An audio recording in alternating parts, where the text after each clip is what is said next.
पीछे तक मुट्ठी भींच कर इस संकल्प के साथ कि आने वाली 25 मई को मोदी जी के नेतृत्व में तीसरी बार सरकार बनाने के लिए अपने प्रिय भाई प्रवीण जी को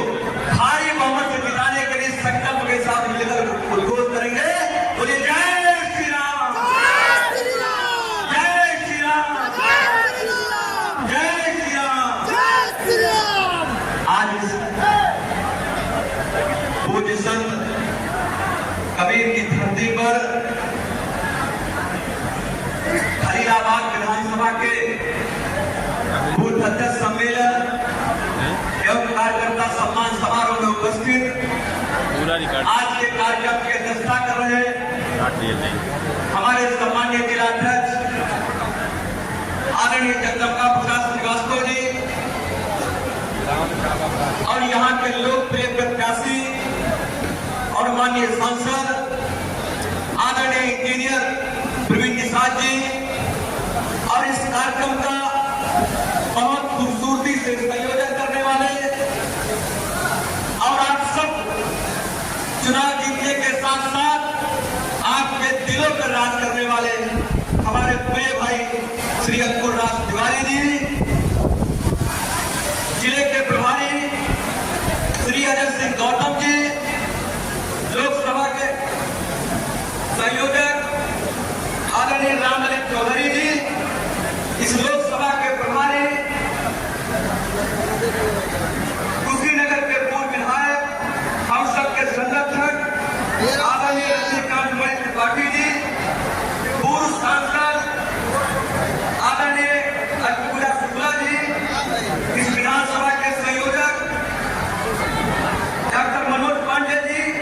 इस विधानसभा के प्रभारी श्री देवेंद्र सिंह जी, पूर्व जिलाध्यक्ष श्री श्यामकरण सिंह जी, श्री बद्री प्रसाद यादव जी और यहाँ पर उपस्थित भारतीय जनता पार्टी के सभी सम्मानित जिले के पदाधिकारीगण, मंडल और विधानसभा के सभी सम्मानित पदाधिकारीगण और बूथ अध्यक्ष से लेकर सभी कार्यकर्ता भाइयों बहनों का आज के इस अवसर पर बहुत बहुत स्वागत करता हूँ, अभिनंदन करता हूँ। सर्वप्रथम मैं आप सभी को बड़ी संख्या में यहाँ पर उपस्थिति होने के लिए आप सबका हृदय से बहुत बहुत बधाई देता हूँ, धन्यवाद देता हूँ। साथियों, जब मैं आज यहाँ पर आया और पार्टी नेतृत्व का जब निर्देश हुआ तो मुझे बड़ी खुशी हुई, क्योंकि भाई प्रवीण निषाद जी जिनके पिताजी हमारे चुनाव में हमको समर्थन और आशीर्वाद देने के लिए आए थे और बड़ी पूरे अयोध्या मंडल में आप सबके आशीर्वाद से और प्रभु श्री राम के आशीर्वाद से हमने एक बड़ी इज्जत कराने का काम किया था। और आज भी मुझे भी मौका मिला कि मैं प्रवीण निषाद जी के लिए थोड़ा बहुत सहयोग कर सकूं, आप सबसे मदद मांग सकूं, इस नाते मुझे भी यहाँ आके मौका मिला। मुझे इस बात की बड़ी खुशी और साथियों खुशी मुझे इस बात की मिली कि हमारे भाई आदरणीय अंकुर राज तिवारी जी जो लगातार हम सब लोग बैठा करते हैं और एक दूसरे से अपने मन की बातें कर पाते थे, और आज जिस तरीके से आप सबको उन्होंने बुलाने का काम किया और आज को मुझे मेरी खुशी दोहरी खुशी के रूप में तब्दील हुई, इस नाते मैं अपने भाई अंकुर राज तिवारी जी का भी हृदय से बहुत बहुत धन्यवाद देता हूँ, साधुवाद देता हूँ। साथियों मित्रों, आज से 10 वर्ष पहले जब आप सबने कमल के सामने वाला बटन दबाकर आदरणीय प्रधानमंत्री नरेंद्र मोदी जी को अपना आशीर्वाद देने का काम किया था और वो कमल वाला बटन बहुत को बढ़ाने का काम किया, वही देश से तमाम आजादी से पहले की बातें रही हूँ, चाहे आजादी के बाद की तमाम अनसुलझी समस्याएं रही हूँ, उनका भी समाधान देने का काम देश के प्रधानमंत्री आदरणीय मोदी जी के नेतृत्व के साथ होता है। साथियों, कौन नहीं जानता है, मैं एक घटना से अपनी बात को शुरुआत करना चाहता हूँ। यूपीए की कांग्रेस समर्थन में सरकार चल रही है, एक हमारा गलती से पाकिस्तान की सीमा के अंदर वो चला गया था, उस समय पाकिस्तान के सैनिकों ने उसका गला काट कर एक वीडियो क्लिप बनाकर फुटबॉल की तरीके खेलते हुए पूरी दुनिया के सामने वो फोटो लाने का वीडियो क्लिप लाने का काम किया।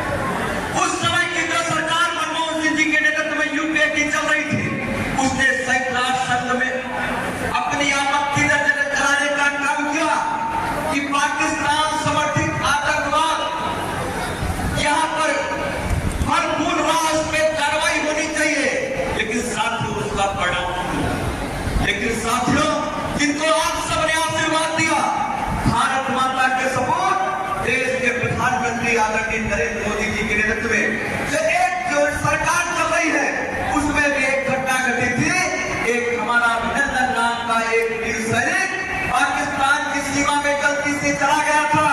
और हमारे आज के नेता देश के प्रधानमंत्री आदरणीय नरेंद्र भाई मोदी जी ने संयुक्त राष्ट्र संघ को संदेश भिजवाने का काम किया था। अगर अभिनंदन सकुशल भारत, अभिनंदन ससम्मान भारत आया, पूरी दुनिया ने भारत के ताकत को देखने का साथियों काम किया। पूरी दुनिया के अंदर एक ऐतिहासिक सम्मान दिलाने का काम देश के प्रधानमंत्री आदरणीय मोदी के नेतृत्व में हुआ। और साथियों यही नहीं, अभी रूस और यूक्रेन के युद्ध लोगों ने देखने का काम किया। हमारे 20,000 से ज्यादा लोग पढ़ाई करने वाले छात्र भी रहे होंगे और वहां रहने वाले लोग थे। वो जब वहां पर पहुंचते हैं तो युद्ध चल रहा था, मोदी जी ने संदेश भिजवाया दोनों देशों को और दोनों देशों ने मोदी जी के मानने का काम किया, युद्ध को विराम किया और 90 फ्लाइट से 22,000 से ज्यादा लोगों को सकुशल लाने का किसी ने काम किया। तो हमारी आपकी सरकार आदरणीय मोदी जी की सरकार साथी और साथियों यही नहीं जो मैं कह रहा था, आजादी से पहले कोई तमाम समस्याएं भगवान रामलला सरकार ने जन्म लिया, वहां पर राम मंदिर बने, भगवान रामलला सरकार की प्राण प्रतिष्ठा हो, ये सभी भारतवासी चाहते थे। लेकिन वो कांग्रेस समाजवादी पार्टी जो लगातार इसको लटकाने भटकाने का प्रयास करती थी और ये काम अगर किसी सरकार ने हुआ तो देश के प्रधानमंत्री आदरणीय मोदी जी के नेतृत्व में हुआ। अयोध्या में गगन चूमते राम मंदिर का किसी ने काम प्रशस्त किया तो आदरणीय मोदी जी के नेतृत्व में साथियों काम पूरा करने का काम मोदी जी के नेतृत्व में हुआ। और साथियों यही नहीं, कश्मीर से धारा 370 की समाप्ति की बात हो, कश्मीर से धारा 370 समाप्त हो, ये हर राष्ट्रवादी कार्यकर्ता का भारतवंशी का सपना था। उस सपने को भी किसी ने अगर साकार करने का काम किया तो भारत माता के सबूत देश के प्रधानमंत्री आदरणीय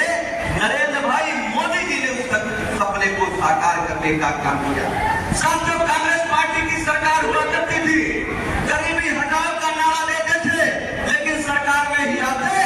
अपने परिवार को देखने लेते थे। यहाँ तक कहते थे कि इस देश पर अगर किसी का पैदा हक है तो मुसलमानों का हक है। इस प्रकार की टिप्पणियां सामने आती थी। लेकिन आज मोदी जी के नेतृत्व में,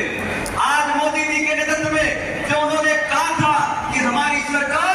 देश के 125 करोड़ देशवासियों के लिए समर्पित सरकार होगी, उस सरकार में जो सबका साथ सबका विकास का नारा दिया था उसको साकार करने का काम भी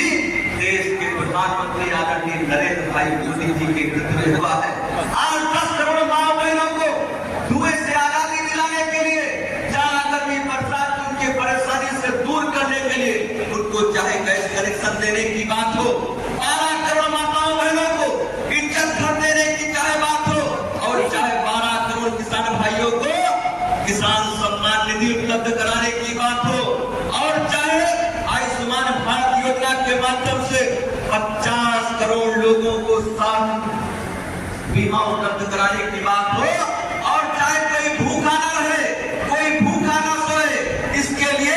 कोरोना के महासंकट से लेकर अब तक निःशुल्क राशन देने का ऐतिहासिक काम भी अगर किसी ने किया है तो भारत माता के सपूत देश के प्रधानमंत्री आदरणीय नरेंद्र भाई मोदी जी के साथ काम किया है। जो आज ऐतिहासिक काम हो रहे हैं वो मोदी जी सबका साथ सबका विकास के मंत्र के आधार पर काम कर रहे हैं। आज देश और भारत के रूप में स्थापित करना चाहते हैं। मोदी जी से भारत को दुनिया का विश्व गुरु बनाना चाहते हैं। मोदी जी से भारत को एक आर्थिक महाशक्ति के रूप में ले जाना चाहते हैं। साथियों, आज मोदी जी 2024 में जब भी कोई सर्वे आता है चिल्ला चिल्ला कर कहते हैं फिर एक बार मोदी सरकार। यही बात हो रही ना।